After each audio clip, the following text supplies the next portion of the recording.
ci dotiamo di una teglia.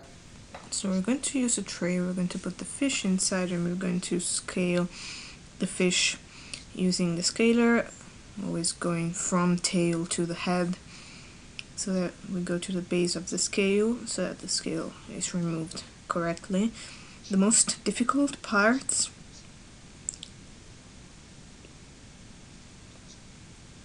to remove the scales are always under the belly, close to the tail, and along the dorsal spine, the back spine. The other side.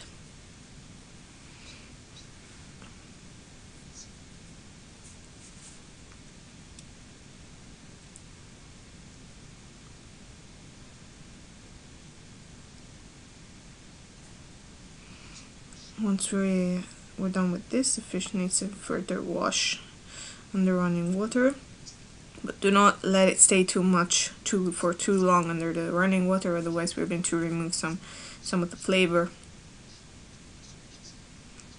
Now we're going to fillet the sea bream. Always place the fish with the head on the left and the tail on the right. Move the fin towards the head and make an incision along the head like this.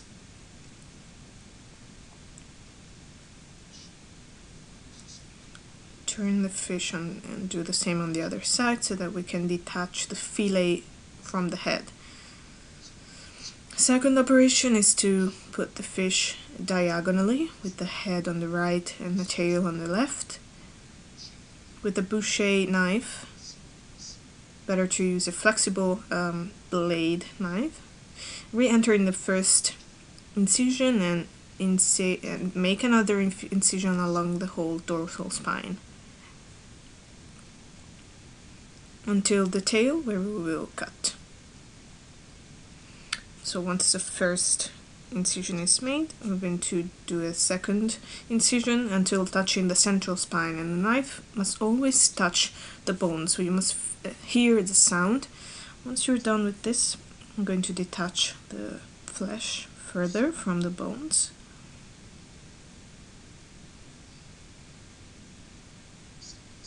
And always following the bones of the fish, we're going to detach the flesh from the carcass. The cut must be light, and also use the help of your other hand.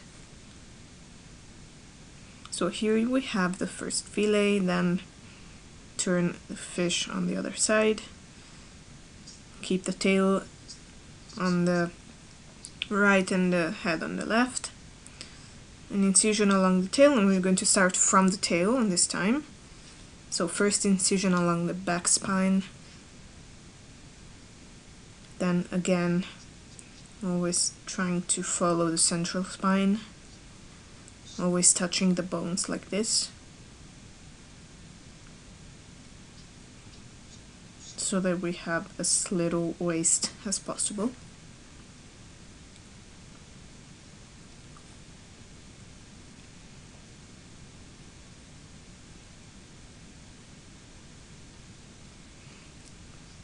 At this point we're going to detach the fish, and we're going to turn our fillet and going down on this side. The fish hasn't been gutted for a simple reason, because so it gives me more stability while I clean it, and I can clean it nicely. And so we removed all of the flesh from our spine. So now we're left with some spines attached to the belly. We're going to remove them. So small incision along the belly.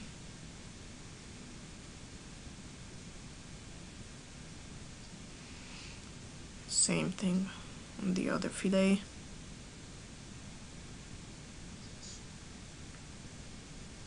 Now, using tweezers, we are going to remove all the spines that we have.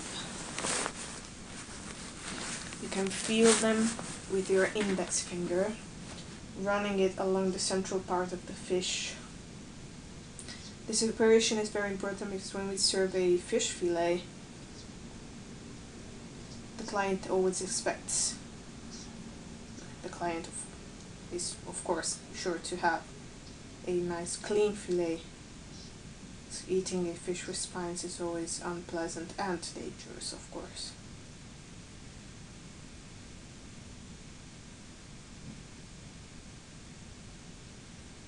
Once we remove them all, I'm going to control again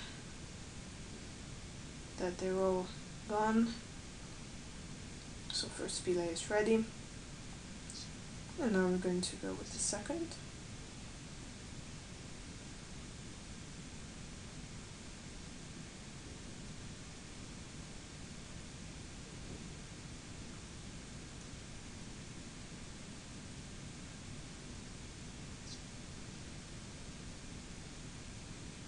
It is a very important operation.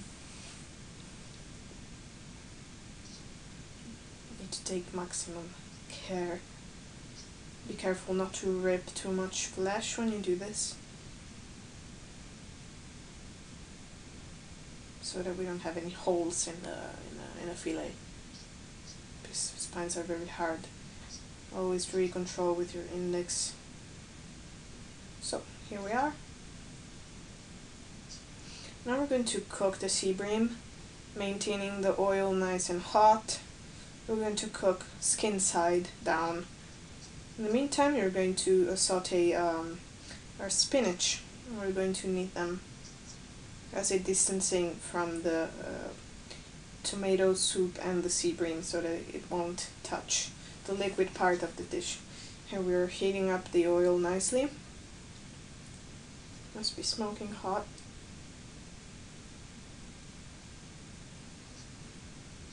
So the sea bream must remain kind of almost raw in the center.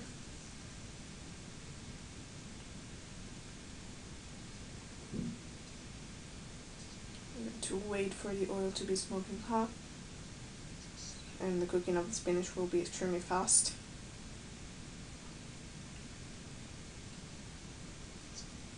When the oil starts smoking, it's ready.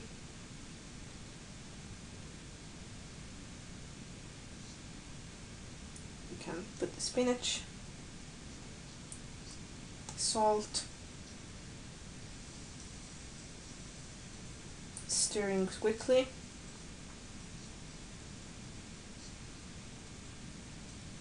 So that they cook with the heat of the pan, sauteing and then putting them, setting them aside. Our sea bream is almost done. Remove the spinach pan. I'm going to heat up the soup. So the skin of the sea bream is nice and crunchy and golden. We're never turning it flesh side down so that it stays soft and it doesn't dry.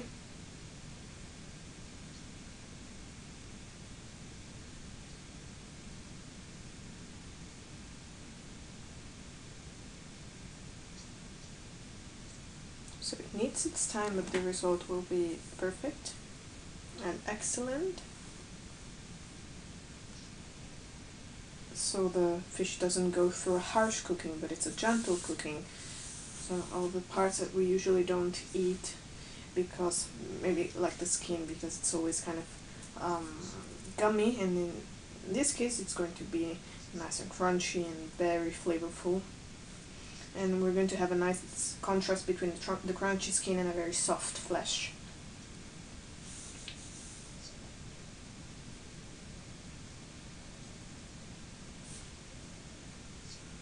So the fish soup was obtained by also using some mussel water, and this will be the base of our dish.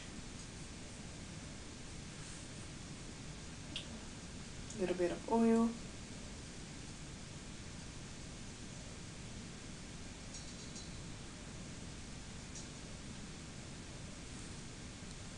So our sea bream is done. And we're going to turn it on the part of the flesh in order to avoid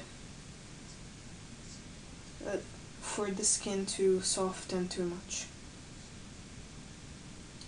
So we can pour the fish soup on the bottom of the dish.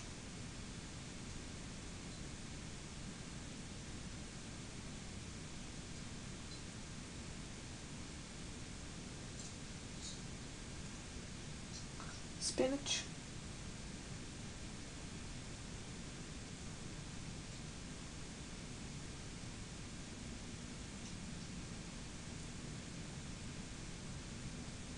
And we're going to lay our sea bream on top of the spinach.